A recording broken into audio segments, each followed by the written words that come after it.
Tahukah Anda bahwa 70% acara TV itu tidak mendidik? 70% acara TV itu digunakan hanya untuk memberikan hiburan pada orang susah.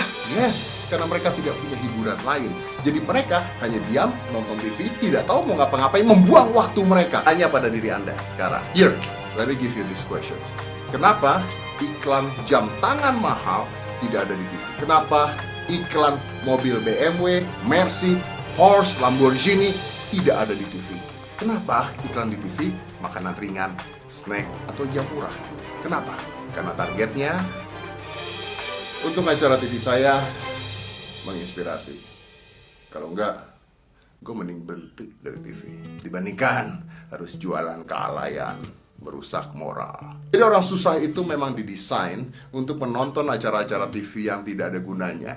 Hanya hiburan saja. Yang diuntungkan, siapa yang diuntungkan adalah artis-artisnya, jelas. Pasti, iya dong, Anda juga tahu tentang hal itu. Nah, mereka membuang waktu mereka tanpa berpikir bahwa waktu yang mereka buang bisa digunakan untuk hal-hal yang lebih baik lagi. So, what about you? Are you wasting a lot of your time watching TV that is not important? Number 2, orang susah kebanyakan gosip. Yes, orang susah kebanyakan gosip. Dan bukan hanya gosip, tapi orang susah juga kebanyakan tahu gosip yang tidak penting. Kalau Anda adalah penonton gosip atau tahu tentang gosip-gosip selebriti, maka Anda punya ciri-ciri untuk menjadi orang susah yang sukses. Menjadi orang susah yang sukses. Kenapa? Saya nggak ngerti ya, kenapa banyak orang yang senang banget ngegosipin artis dan senang banget tahu tentang gosip artis. Gunanya buat hidup Anda apa? Dan setahu saya, teman-teman saya yang sukses, kalau saya tanya tentang gosip artis A, B, C, mereka nggak tahu sama sekali, kecuali orang-orang sukses yang kerja di TV. Tapi mereka nggak tahu sama sekali yang lainnya. Artinya apa? Artinya mereka nggak peduli tentang apa yang terjadi pada artis-artis itu.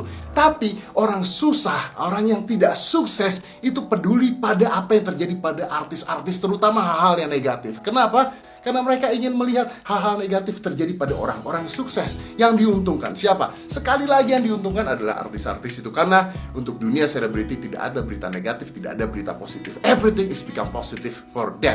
Jadi kalau Anda tahu banyak tentang berita gosip artis, maybe you are gonna be poor. Nomor 3, orang susah kebanyakan ngomongin orang lain. Ya, saya bergaul dengan banyak orang sukses. Dan setiap kali saya bergaul dengan orang sukses, mereka nggak banyak ngomongin orang lain yang tidak ada hubungannya dengan hidup mereka atau keuntungan bisnis mereka. Yang mereka omongin ada rekan bisnisnya atau lawan bisnisnya. Mereka nggak ngomongin tentang orang lain, tentang tetangganya mereka yang baru beli mobil baru, tentang temannya yang begini, tentang artis ini yang begitu, no. Dan mereka nggak stalking, no, they don't care about that. Kenapa? Karena mereka membutuhkan waktu mereka untuk dihabiskan dalam hal yang positif, bukan ngurusin orang.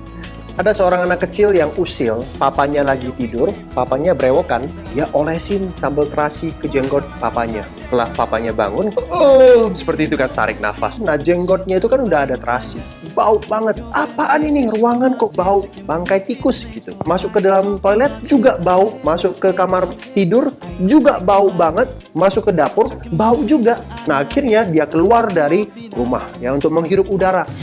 Bau juga. Apaan ini? Semuanya bau. Nah, apa moral dari cerita ini? Saat hidup kita sedang tidak baik, kita bisa jadi menyalahkan sekeliling kita. Menyalahkan orang tua, mungkin pasangan, mungkin juga teman-teman kita. Menyalahkan kondisi ekonomi, menyalahkan berbagai hal. Pokoknya semuanya disalahkan kecuali dirinya sendiri. Padahal masalahnya itu ada di dirinya sendiri. Sebelum kita menyalahkan orang lain, yuk kita bercermin dulu. Siapa tahu ada terasi di wajah kita.